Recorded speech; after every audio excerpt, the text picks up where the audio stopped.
Welcome back to the show. What a difference a day makes. The SEC never sleeps. They're now going to sue Coinbase. We got that and so much reaction that you need to know about. And it includes Jeremy Hogan, John Deaton, Stuart Alderoty, Chief Legal Officer for Ripple. And Monica Long is in the news discussing the Ripple case and EU expansion. We got that and so much more. And one technical analyst is talking about a grand wave XRP target, $256. Say what? Somebody roll that beautiful intro.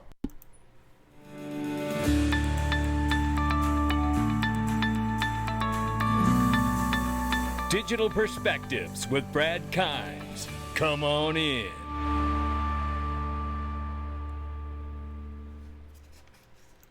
Welcome back to the show, everybody. You can follow us on TikTok, YouTube, and Twitter for exclusive content. Right now, $1.23 trillion market cap for crypto. It's up 0.5%. Good morning, everybody. Bitcoin, 28,500 plus. Ethereum, 1,800, slightly over. Tether market cap is 77.9 billion plus. I see driving cattle in mass into this one stable coin that has not been blessed by the Department of Justice and the U.S. Treasury, but everybody's still using it. Keep your eye on the ball, ladies and gentlemen. XRP 44 cents. It's up 5.9% on the 24-hour, 19.3 on the 7-day. Let me tell you something. Tickets are going like crazy. It's going to sell out. I keep telling you, I'm trying to help. Let me help you. Don't miss your chance to be in the same room with John Deaton, Eleanor Terrett, Uphold. I'm telling you, poli-sci, it's going to be incredible. There's so many opportunities here to meet so many incredible people. Think about Sologenic, Corium, Casino Coin, X-Spectre, X-Punks. I tell you, the list goes on and on, just to name a few. The tickets will sell out. Click the link, XRP-LasVegas.com, and get your ticket before they're gone. There will not, I'm telling you, there will not be many more. And look, there's going to be a Q&A after the fireside chat. Your chance to talk directly to John Deaton. Don't miss that opportunity. Right here, Corium is going live, baby, today. Come on in. You know, I don't know a lot about this, and Uphold certainly somebody that has been a sponsor in the past, and I love that exchange because they support XRP through this entire court case, and I love it because it's a great exchange, anything to anything. But, you know, I found Corium a while ago and got excited about it because it's smart contracts, 7,000 transactions per second. And I personally said to myself, well, I want to know a little more. And then I found out there was a couple like Ripple developers that are behind it. Then I found out Stably, the USDS, which is the stable coin on the XRP ledger, is built off of Corium. And I said, well, that does it for me. I'm taking a chance. Now, I'm not telling you to, but I'm just telling you I'm excited about this. And I'm excited that I'm going to LA this weekend for the mainnet launch to try to learn more from Bob and Reza and Fabio and everybody else out there, Otto and everybody else out there as I can, and share it with all of you. Very excited for that. Here we see USD Tether largely outperforms Binance USD and USDC. As I said, the one stable coin that has not had a specific target from either the SEC, Department of Justice, or the Treasury has not properly shown an independent audit of its reserves, has the most money in it right now. It spells disaster for me. It is like a perfect, think about it from an evil perspective of a Gary Gensler type. How would you, I mean, you know, he went after, they already went after the banking sector and choking out crypto. That happened. Now imagine them doing this to Tether. Some people think Tether's already been flipped, so it's hard to say what will happen here, but it is something to pay very close attention to. And so is this. Just a couple days ago, Eleanor Terrett said, was it something I said? Is it just me, or has the SEC been quiet lately on the crypto enforcement front? Too quiet. And oh my goodness, was she ever right? Because you know what? We found out yesterday afternoon, late afternoon, that's exactly what was going on. The SEC is suing Tron founder Justin Sun on charges of fraud and market manipulation. But wait, there's more. I feel like a ShamWow commercial. James K. Filan tells us right here, the SEC plans lawsuit against Coinbase by serving them a Wells notice, which means essentially, we're looking up your address and we got 6 months to decide whether we want to go forward with a lawsuit. Well, the fallout began quickly from there, as you can imagine. Stuart Alderoty chimes in with, the enemy of my enemy is my friend. Now, we know that Coinbase has been an enemy to XRP, delisting it right away like a scared little soy boys, right? But what we also know is, shout out to Steve Inman for that reference. But what we also know is in times like these, that is a very, very true proverb statement there from Stuart Alderoty. Now, all of a sudden, our enemy becomes our friend because the bigger enemy is the SEC. No doubt about it. Craig DeWitt, shout out to him, says, bring the heat. Spicy. It is spicy. Things are getting sporty out here. Brian Armstrong from Coinbase said this very quickly here. Today, Coinbase received a Wells notice from the SEC focused on staking and asset listing. Well, I got something for this. Wells notice typically precedes an enforcement action, as we know, and it goes through the list of we've tried to do this and we've tried to do that and perform the best, operating practices in the industry. You get it. John Reed Stark, former SEC guy, comes in and says, as I predicted, the U.S. SEC wants to hit Coinbase with charges relating to asset listed on its crypto platform. And listen to what he says here. And its staking and wallet services. Not surprising at all, really, in my humble opinion. Coinbase presents a veritable driver's ed film of securities violations. Really? Well, one good turn deserves another, John. SEC decides to sue Coinbase 2 years after they blessed a Coinbase IPO. 2 years after they blessed a Coinbase IPO. And John Reed Stark says Coinbase presents a veritable driver's ed film of securities violations. Well, if that's true, John, I guess that makes the SEC a perfect example of either incompetence or regulatory capture. Now, I'll let you pick, John, because after all, you did work there. You should know better than any one of us. Boy, and I tell you right here, shout out to Digital Asset Investor for this one. Eleanor Terrett and John Deaton sat down, and the man is on fire right here.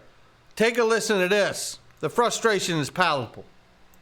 I can imagine. I got to tell you, I know for a fact that I speak for so many people when I say that we are so frustrated that you have a congressional oversight hearing, you have senators on the banking committee, you have House of Representatives and Congress, and there's no damn oversight ever done because it seems like this guy he treats it like an invite to a birthday party and that he has a choice. I'm not going to go to that one. Oh, the Democrats are in charge now. I'll go to that one. Oh, Elizabeth Warren's going to send me the questions and the answers and I'll go to that one. But where I just never see, you're the chairman of the Securities Exchange Commission of the United States. Sit down and answer some goddamn questions. There you go. Justify your $2.4 billion. Justify your existence. Justify that you're protecting people. Justify that you're doing things for capital formation. It's frustrating, and I know my frustration is very in line with a lot of people out there because we've never seen a guy that just ignore.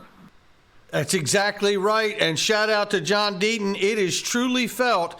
And it is very frustrating. And Paul Grewal, the chief legal officer for Coinbase, says much the same way because after years of trying to figure out what they need to do, they have gone in and they've tried to register. The SEC will not let crypto companies come in and register. We tried. That was Paul Grewal from Coinbase saying that. Jeremy Hogan says here, rightfully so, the SEC is not an independent agency making rules based on the law, but a political enforcement arm of the administration and its views. Only the courts can save us now. It really is true. Don't believe it, it's still true. And I tell you what, here's some more stuff you could listen to, and this turns a corner as we start to get some good news now. This is Monica Long, a Ripple president. I want you to listen to what she says here in the first 3 minutes of this. You need every bit of this. Take a listen. SEC lawsuit, both Ripple and the SEC have filed our motions for summary judgment. So the decision now rests with the judge to make her decision. We're optimistic about having a positive resolution there sometime this year. Can you give us any further timeline? Because it seems the action in the XRP token seems to assume something's around the corner. Unfortunately, we don't know. It's really just with the judge. It's up to her. And still hopeful that it will be on the side of Ripple at this point? Very hopeful, yes. What are the implications if it doesn't? The implications if the decision goes the way of the SEC. We think that that's very unlikely, considering, by our view, both the facts and the law are on our side. In terms of, broader picture, what's happening in the U.S. on the regulatory front, we're seeing action through enforcement versus setting clear rules and regulation, which is what all of us in the industry really desire. So on that regulatory front as well, we are here in France, and France is really trying to push itself to become a key crypto hub, not just here in Europe, but globally as well. So as you look at what's happening in Europe with countries like France and Switzerland trying to create sort of crypto-friendly environments versus the US and the SEC, which is very heavy on the enforcement side at the moment, as a business, is the US falling behind? We think so. And so you raise a great point. Europe is really emerging as a leader in terms of setting really clear regulations and rules that allow crypto companies and also traditional finance to embrace crypto. MiCA, the set of rules set forth by 27 countries who've come together to set a common framework, which is remarkable when, the U.S. has one government and they can't get their act together. And what does that mean ultimately then for Ripple's business expansion? Are you looking at sort of hiring in Europe here? Are you looking at expanding offices here in Europe as a result? We are, yes. So we have our hub in London, but we have 9 offices around the world, and we're growing our team primarily outside the U.S., which is where our business is. Last quarter, about 75% of our flagship product, the payment network, the flows were outside the U.S. And what can you tell us then about some of that expansion here in Europe? The headcount specifically in certain countries, or sort of product expansion? Both, absolutely. So we're continuing to hire even through this crypto winter, where we're seeing a lot of companies contract, because we've had a focus for, since the beginning of Ripple 10 years ago. We've really been focused on solving real-world problems and bringing utility to crypto. We've had we're in a good position to continue to grow the team. So we're hiring through our London office and also expanding our payment network throughout Europe. Pretty remarkable knowing that they're being sued in the United States. And don't forget, when she talks about the MiCA and the 27 jurisdictions across Europe having their act together while the U.S. does not have their act together, don't forget about this right here. Ripple seeks crypto license in the Republic of Ireland so it can have access to the entire EU jurisdiction. That's what that license is about. Pay very close attention to what she's saying there. Shout out to Monica for that. This is Sheila Warren right here from the World Economic Forum, been an advisor, I believe, as well to Ripple, if my memory serves me correctly. She's always believed that Ripple will come out victorious in this case. Shout out to Tony Edward for this one. So there's 2 big lawsuits happening against the SEC, which a lot of people have eyes on, and that is Ripple and Grayscale. Let's talk Ripple first, because the Crypto Council for Innovation did file an amicus brief on behalf of Ripple, and we may hear from the judge anytime. It could happen today or by early next month. Yeah. What do you what's the latest from your perspective on how you're seeing this play out and the impact on the industry? Yeah, I mean, I've always thought that this particular suit, as it was brought, is winnable by Ripple. I've always thought. I thought that since the very beginning, and I actually said that a long time ago and took a lot of heat on Twitter for it, by the way, which I still don't really understand. In my mind, any company that's resourced to take on this agency at this time, we should be supporting. So I don't really understand. I never really understood. And it's been great to see how folks have kind of come around to that. But again, I was very confused by the initial reaction to it, because it seemed to me that they were kind of trying to lay a precedent that could be very powerful and help a lot of other folks. So we were happy to file an amicus in that case, and it was a pretty straightforward thing to do because I'd been kind of following it with some interest for some time. And it's really, really true. She did catch a lot of heat for it in the early days, but you know what? She never faltered, not for a second, and she still believes it to this day. Shout out to Sheila, Warren, and Tony for that interview, and Riz for the post. This here's Craig DeWitt and Anders shares here. Important. This is what we've been talking about on this channel here. The ruling coming out in favor of Ripple and what it could really mean. Craig DeWitt says here, with Coinbase Wells notice from the SEC and the chance of a big Ripple court win, XRP could become one of the very few assets available for trading in the U.S. Don't believe it. It's still true. And I try to envision what that would look like when we're talking about the amount of money that could flow into one coin that's got clarity. It doesn't mean it'll be the only coin available, but you understand the point that's being made here by Craig and what we've been making here many times in conversations on this channel. We are further along in this legal journey for clarity than any other asset in the space. And it lends itself to a narrative for which I started my channel on, that everything runs on the XRP ledger. And we may just see that because of that decision and clarity, depending on how clear it is.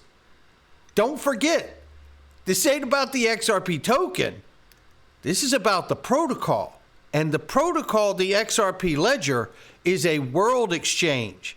More importantly, a decentralized world exchange. And you know what? Dark Defender says he's back. And after a long time, let this page load. Nothing but the best for all of you here. We've got the top-notch equipment. That's why it takes so long for the pages to load here. Dark Defender tells us here, the Grand Wave 3 was initiated yesterday.